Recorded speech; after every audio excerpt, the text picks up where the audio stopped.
지금 이 이야기를 듣고 계신 당신에게 먼저 따뜻한 위로를 전합니다.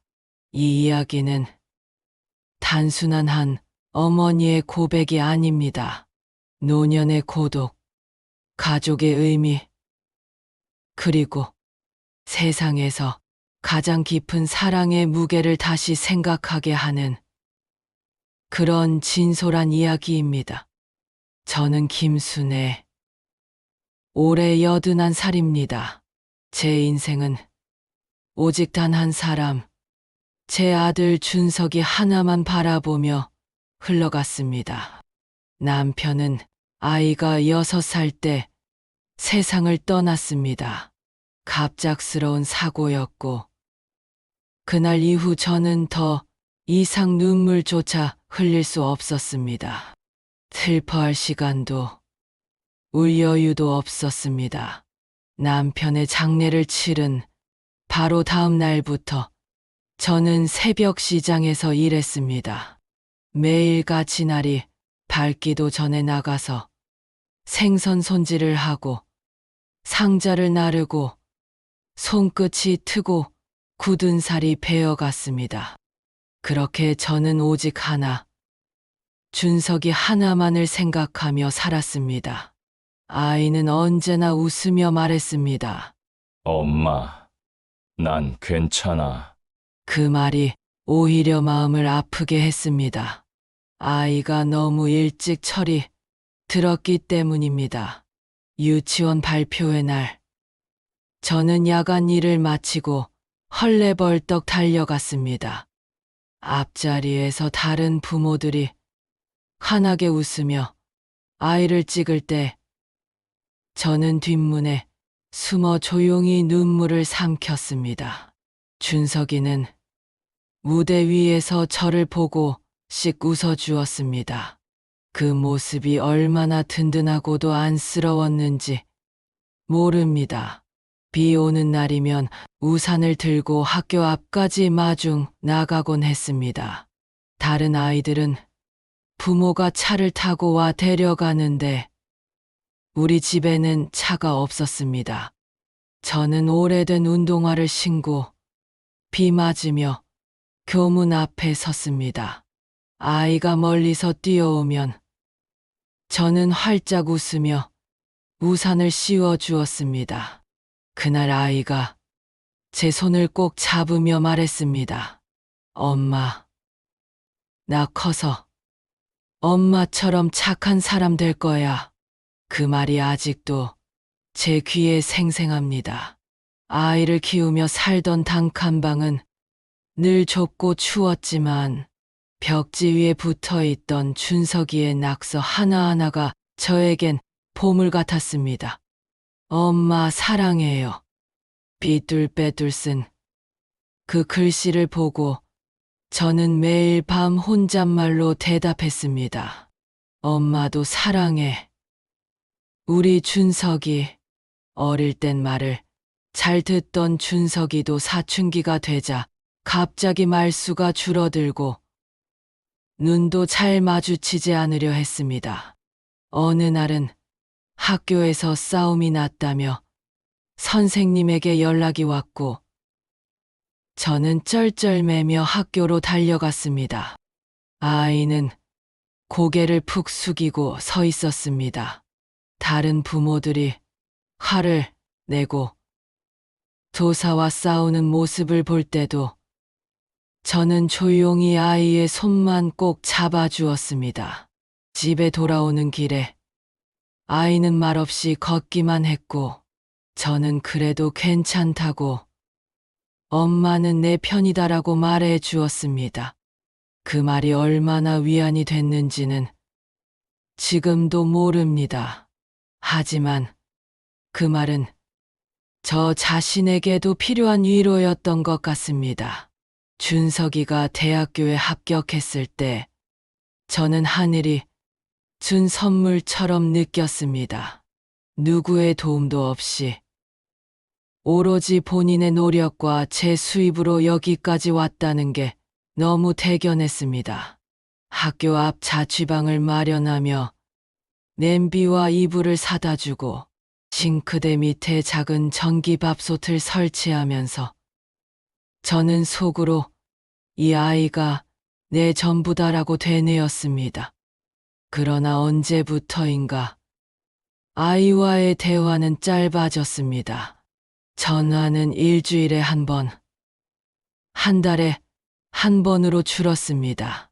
아무 일 없느냐고 물어도 괜찮아, 바빠서 그래라는 말뿐이었습니다. 그 말조차도 며칠이면 익숙해졌습니다. 아마도 그때부터였을 겁니다.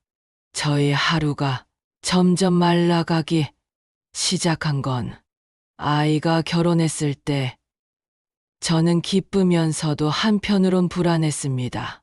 며느리는 깍듯했지만 왠지 조심스러워 보였고 저를 불편해하는 눈치도 느껴졌습니다. 손주가 태어나고 나서 다시 저는 예전처럼 이유식을 만들고 기저귀를 갈고 아이를 안고 동네를 돌았습니다. 며느리는 늘 고맙다고 했지만 어느 날 제게 조심스럽게 말했습니다. 어머님, 애정은 감사하지만 아이가 혼란스러울 수도 있어서요. 저는 고개를 끄덕였지만 마음 한켠이 무너져 내렸습니다. 나는 또다시 여기까지인가 하는 마음이 들었습니다. 그때부터입니다. 생일에도 전화가 없던 날이 잦아졌습니다. 명절에도 오지 않고 핑계 같은 문자 하나로 무심히 넘기던 날들. 텔레비전에서 가족 예능을 보다가 괜히 혼자 울고 혼자 밥을 먹으면서도 소리를 내지 않으려고 했습니다. 내 숨소리가, 내 외로움이 누군가에게 들리는 게 창피했기 때문입니다. 그러던 어느 날 아이가 저를 데리고 어딘가로 향했습니다. 엄마, 병원에 좀 다녀오자. 그렇게 시작된 요양병원 생활. 처음엔 며칠일 줄 알았습니다. 하지만 며칠은 몇 달이 되었고 몇 달은 몇 년이 되었습니다. 병원 벽에 걸린 달력만이 계절의 변화를 알려줄 뿐이었습니다. 그 안에서의 시간은 너무도 조용하고 잔인하게 흘렀습니다. 매일 아침 6시에 일어나 물리치료를 받고 9시엔 약을 먹고 12시에 밥을 먹고 3시에 산책을 하고 6시에 저녁을 먹고 9시에 취침. 반복되는 하루 속에서 저는 점점 사람이 아닌 환자가 되어 갔습니다. 간호사 선생님들은 친절했지만 그들의 눈빛은 일상에 지쳐 있었습니다. 말벗이 되어주는 사람도, 내 이야기에 귀 기울여주는 사람도 없었습니다. 다들 각자의 상처를 껴안고 있었기 때문입니다. 병실 복도에서 들려오는 바퀴 달린 침대 소리, 주기적으로 울리는 호출벨, 그 속에서 문득문득 들려오는 통곡 같은 울음소리는 제게 너무도 익숙해졌습니다. 그 속에서 저는 점점 제 감정마저 마비되어 가는 것을 느꼈습니다. 병실 창가에 앉아 계절이 바뀌는 것을 보는 게 유일한 낙이 되었습니다. 벚꽃이 지고 장마가 오고 단풍이 물들고 첫눈이 내리는 창밖을 바라보며 저는 속으로 계속 중얼거렸습니다. 준서가, 나 여기 있어. 엄마 아직 기다려. 가끔 뉴스 소리를 들으면 세상이 멀게만 느껴졌습니다. 전쟁이 났다는 뉴스, 대통령이 바뀌었다는 뉴스, 연예인의 결혼 소식, 그런 것들보다 저는 우리 아들은 오늘 밥은 잘 먹었을까? 감기라도 걸리진 않았을까? 그게 더 궁금했습니다. 하지만 그 물음에 대답해 줄 사람은 없었습니다. 가끔 병원 봉사자들이 편지를 써보라고 말했습니다. 보고 싶은 사람에게 편지를 써보세요. 저는 처음엔 망설이다가 하얀 종이를 꺼내 사랑하는 준석이에게라고 적었습니다. 몇 자 적다가 눈물이 앞을 가려 펜을 내려놓았습니다. 전할 수 없는 편지를 왜 쓰는 걸까요? 답장이 오지 않는 말들을 왜 반복하게 되는 걸까요? 그렇게 저는 또 편지를 찍고 말았습니다. 그런 시간이 반복되고 반복되던 어느 날 병원 방송에서 아이의 목소리가 흘러나왔습니다. 엄마, 미안해요. 정말 많이 미안해요. 그 순간 저는 심장이 멈춘 것 같았습니다. 그 목소리를 듣는 순간 숨도 쉴 수 없었습니다. 병실 문이 열리고 아이가 들어왔습니다. 수척한 얼굴로 고개를 숙이며 서 있던 그 모습. 엄마, 이제야 왔어요. 하지만 저는 말했습니다. 당신은 누구세요? 너무 오랜 시간이 흘렀습니다. 그 아이가 나를 잊었듯 나도 마음속에서 그를 지웠습니다. 처음엔 의도한 게 아니었습니다. 그냥 조금씩 서서히 조용히 사라졌습니다. 상처란 게 그렇습니다.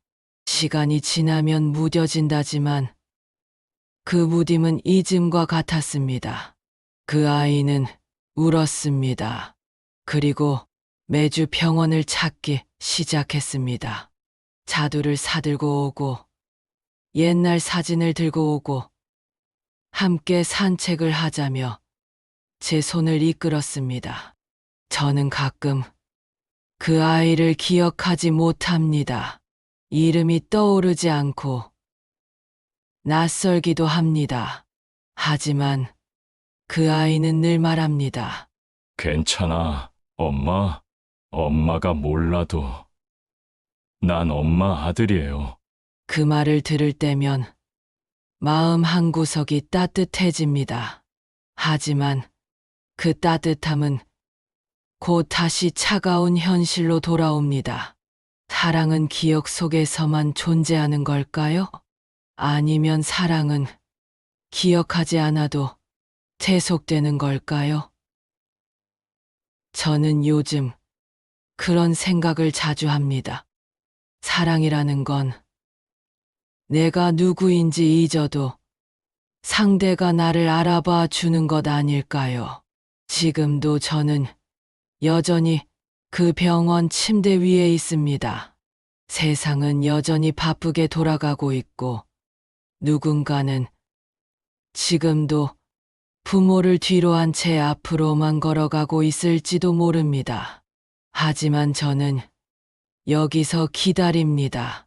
내일도 창밖을 바라보며 문득 들리는 발소리에 또 한 번 가슴이 뛰기를 바라며 그리고 만약 이 이야기를 듣고 계신 당신에게도 오래 못 본 가족이 있다면 꼭 전해주세요. 보고 싶다고, 사랑한다고 말 한마디가 그 누군가의 온 세상이 될 수 있습니다. 부디 너무 늦기 전에 돌아가 주세요. 사랑은 기다릴 수 있어도 시간은 기다려주지 않으니까요. 감사합니다. 이야기를 끝까지 들어주셔서 감사합니다. 세상의 진심을 전하는 채널 백년 선생이었습니다. 구독과 좋아요 꼭 부탁드립니다. 그리고 오늘 당신의 사랑도 기억됩니다.